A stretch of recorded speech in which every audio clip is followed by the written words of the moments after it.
Alright guys, just wanted to explain a little bit what I'm doing here.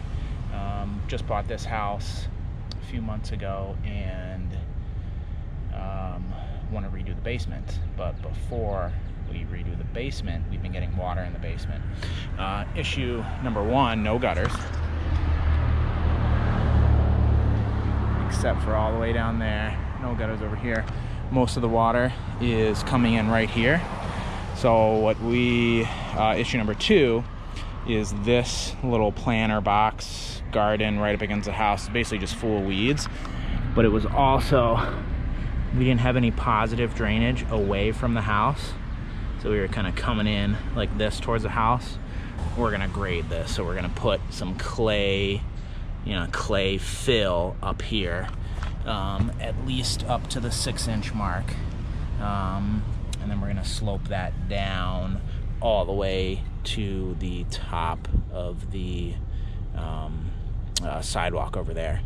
And then we're gonna put some topsoil on top of that and plant some, what are we gonna plant? Are we gonna plant some plants? Yeah. You got a little something on your mouth.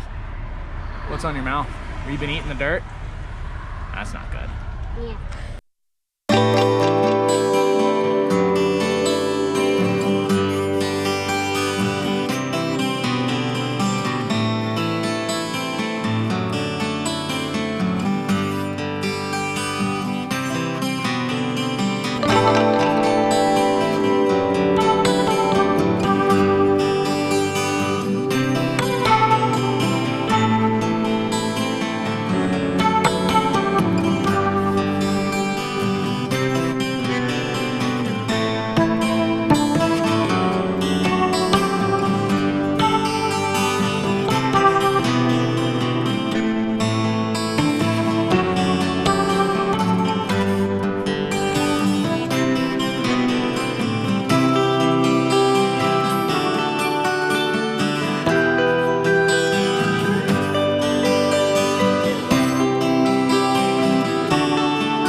Alright, so got a setup here, piled some dirt, some shims, and I have this on the bottom.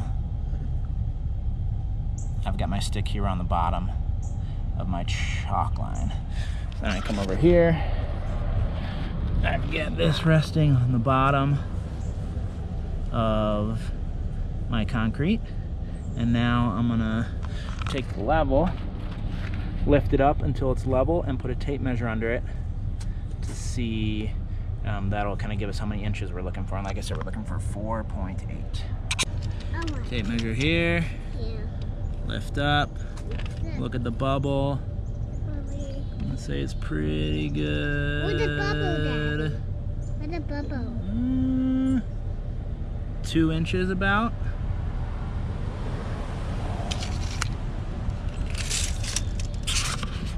So remember, I need 4.8 inches in 8 feet. This level is only 4 foot. So I get to multiply that by 2 to get 8 feet. So I had 4 inches right there. Not what I wanted exactly, but I also have a restriction up here. I would be more concerned about it, but I'm just doing 4 inches here. Not the best, but gotta do what I gotta do. All right, so got my creature here. And then from here, you could leave this here. You could set this up in different locations, and then you can know, okay, I need to fill right here by 4 inches, or I need to come over here and I need to fill 1 inch, or if you're hitting a hump, then you know you need to cut it. So you can use this almost screed board as you travel down to help you establish grade if you don't have a laser.